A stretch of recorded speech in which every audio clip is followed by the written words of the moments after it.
Aileen. Yung yaya nila si Eduardo. Eka, paano mo siya nakilala? Tsaka tungkol sa Bato Rambo. Di ko din po alam kung tungkol saan eh.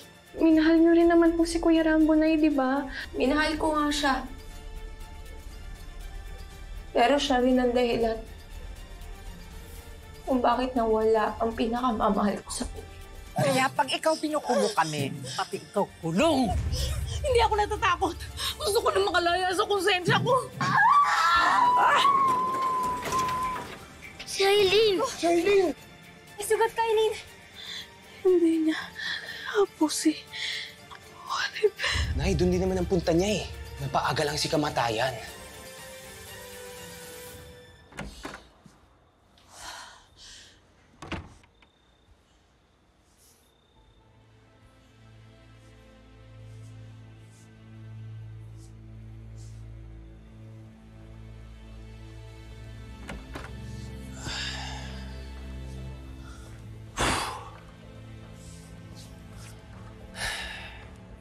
Nay, sa wakas, ipapakilala na rin akong apo sa buong Tierra Vedra.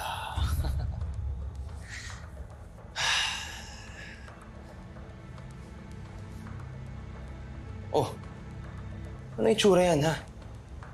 Ba't ganyan mukha mo? Iniisip ko pa rin yung nangyari eh. Paano kung wala kayang nakakita sa atin? Nay, nakukonsensya ka pa rin ba? Wala namang CCTV doon na wala nakita sa atin. Yung ospital na yun, matagal ko nang pinag-aralan yun.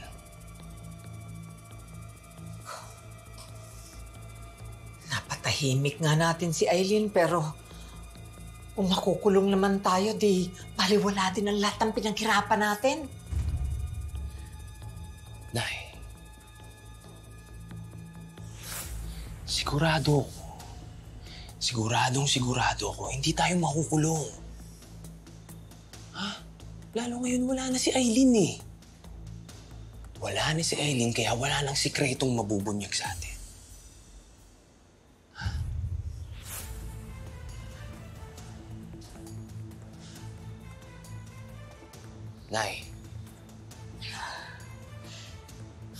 Nay, enjoy na lang natin to.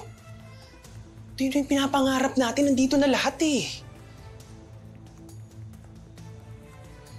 Kaya huwag kang matatakot.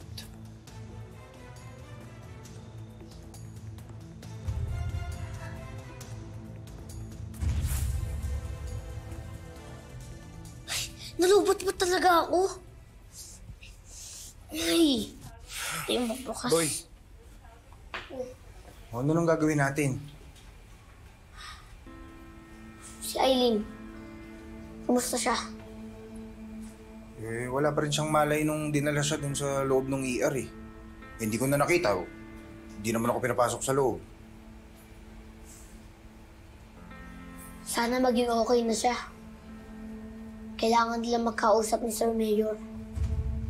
Eh, natawagan mo na ba? Lobat nga ako eh. Kaya hindi ko natawagan si Sir Mayor. Kailangan natin pumunta kay Sir Mayor. Para malaman niya ang totoo. Niloko lang siya ni Oliver.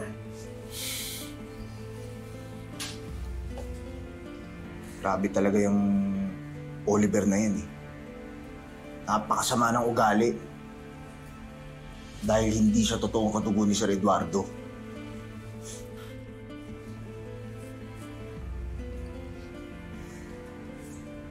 Kung si Oliver ay hindi totoong apo ni Sir Mayor, sino? Yun ang aalamin natin. Sino man siya, sana makita na sila ni Sir Mayor. Pero sa ngayon, kailangan mabunyag ang katotohanan.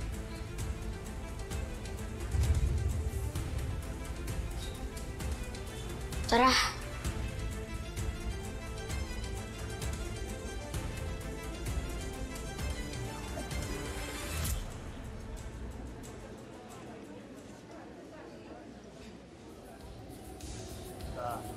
Gusto kayo. Okay.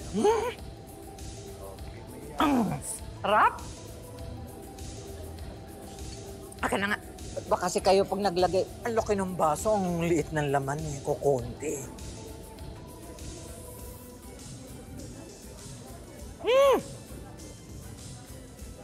Pambato talaga. Ay, diyan ka na nga. Sir! Magandang gabi. Tuloy. Hello. Sir Eduardo! Oh, Guada. Asan na si Oliver? Ay, bababa na yun.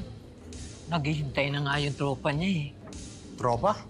Oo, yung new friends niya, yung yan. Yan yung anak ng congressman.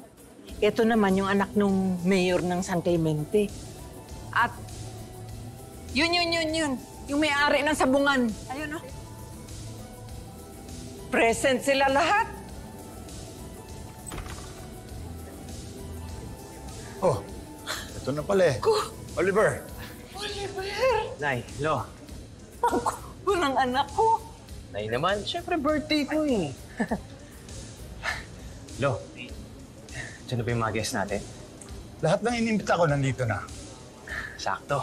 Excited na ako. Diyan din yung mga tropa ko eh. Sabi ko sa kanila, Lo, ngayon mo ko ipapakilala. Hindi lang ako mo sa buong Sierra Vedra. Oo naman. Para pag nagretiro ako sa politika, alam na nila na ikaw ang papalit sa akin. Lo, maraming salamat po ha. Huwag ka mag-alala. Hindi ko sisirain ang pangalan mo. May dugong malaki din ako eh. Panigurado. Mamahalin din nila ako. Gaya ng pagmamahal nila sa'yo.